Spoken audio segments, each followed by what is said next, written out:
Welcome to another one of my videos, and this video is about this bicycle, and we shall attack from here and here. Sorry, I had to do that with a stick in my hand. It's my bicycle part pointy stick. This video is going to be about this bike. The bike that I'm building, my budget bike, that I think is good enough to take me around the planet. Now, I've selected bits on this bike on purpose, obviously, because I think they are the best thing of their component type. And what I mean by that is wheels. There and there. 26-inch wheels I've gone for. Sorry about my sniffing. It's very polleny around here. You can see it on all the green. It's just pollen going on everything. So you will find me sniffing. Wheels. 26-inch I chose. Why did you choose 26-inch, you might say? It's the strongest of the three main sizes. You've got 26, 700, which is like your road bikes. Oh no, you've got four sizes now, haven't you? You've got 26 mountain bikes. You've got 26, 27.5 and 29, and then you've got your road bikes 700. 26 is the smallest one, so therefore the strongest one. I didn't come to this conclusion just by me deciding, oh, it's the smallest, it's got to be the strongest. I thought it makes sense, but I did also do my research on the internet, obviously, the great font of information that the internet is. And they do rental shops, many rental shops that rent bikes out have said that the 26-inch fleet, they have far less problems with the wheels. It makes sense. They're smaller, so they're going to be stronger. So I went for 26-inch wheels. Because I wanted 26-inch wheels, obviously I had to select a frame that accepted 26-inch. But I also wanted a frame that was steel, so it could be welded anywhere. I can literally go to a back street in Bangkok and there'll be a mechanic, and he'll probably have a stick welder and he'll be able to weld this. It's nice heavy gauge of steel for a frame. It makes it heavy, but it is what it is. So I've gone for a steel frame.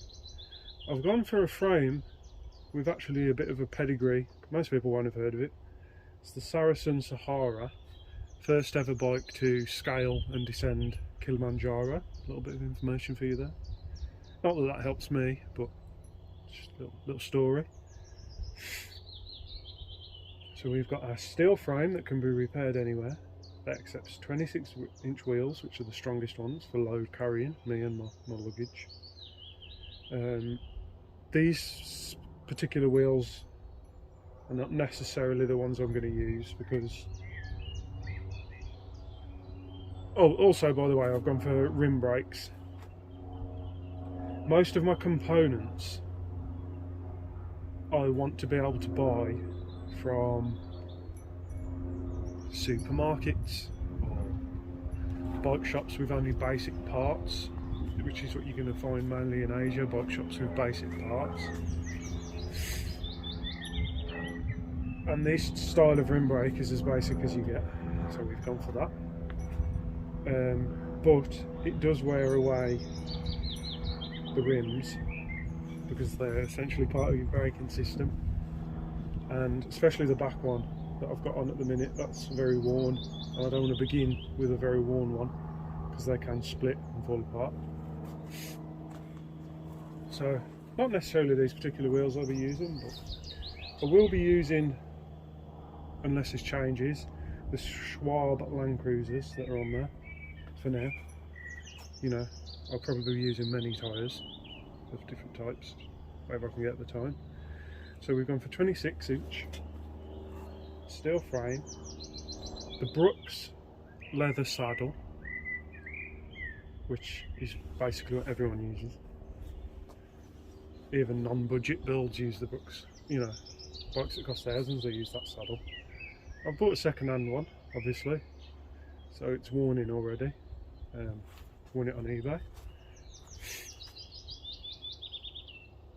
My luggage rack there.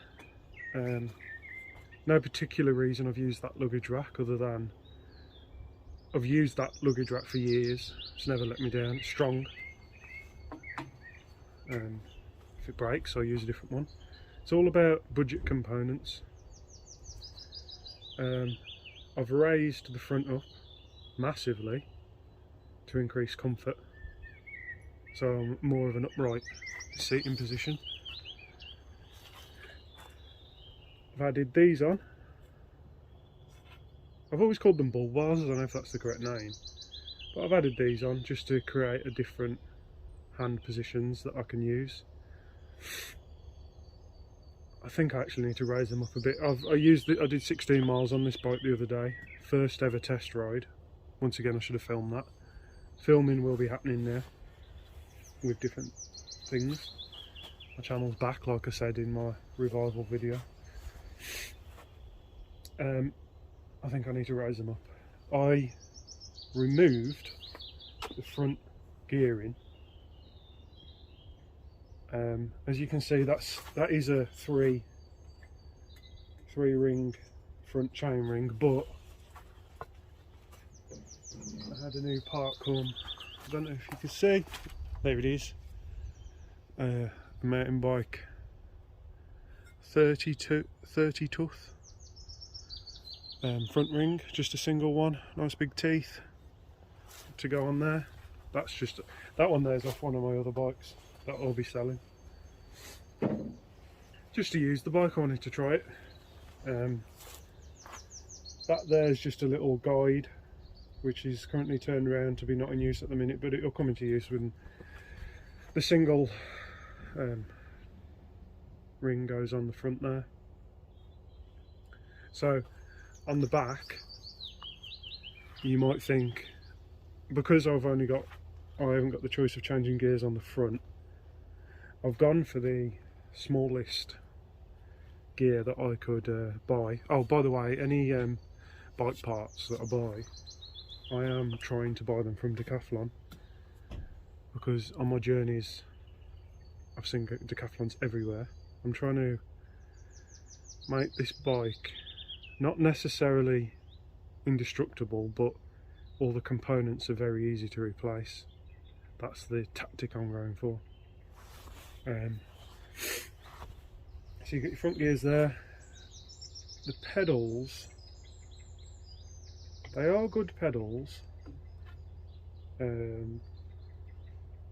DMR V6s. DMR is quite a popular mountain bike brand, but they're quite a low model pedal, so you can't strip them down and service the bearings in them. I have currently got a mountain bike which I'll be selling, along with just about everything I own, that's not coming with me, that's of value. I have got a mountain bike with some V8s on, which is a serviceable pedal. I'll probably be putting them on here.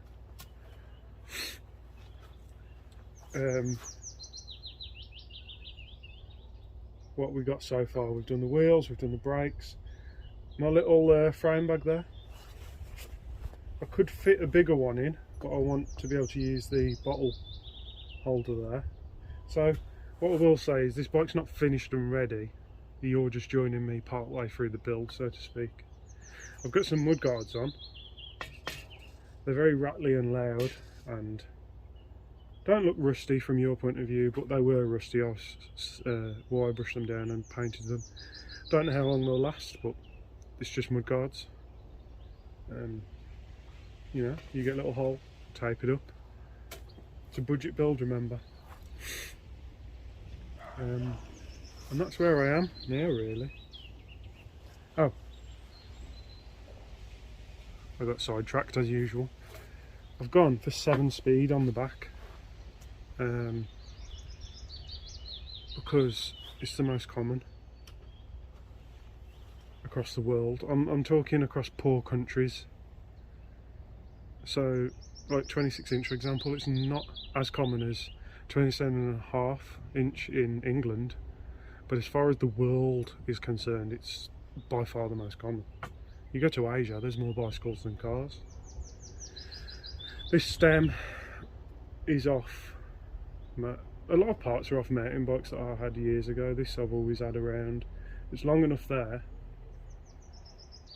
for me to add a bottle cage to, so I can have a bottle there.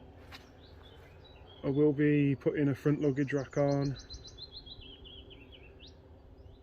handlebar bag, stuff like that, at various stages. But that's how far we are now. Hopefully you're still listening. Please like and subscribe. I should have said it at the beginning. I always make the mistake of saying it at the end because most people have gone by now, but if you're still there, awesome. Please like and subscribe and join me on my adventure.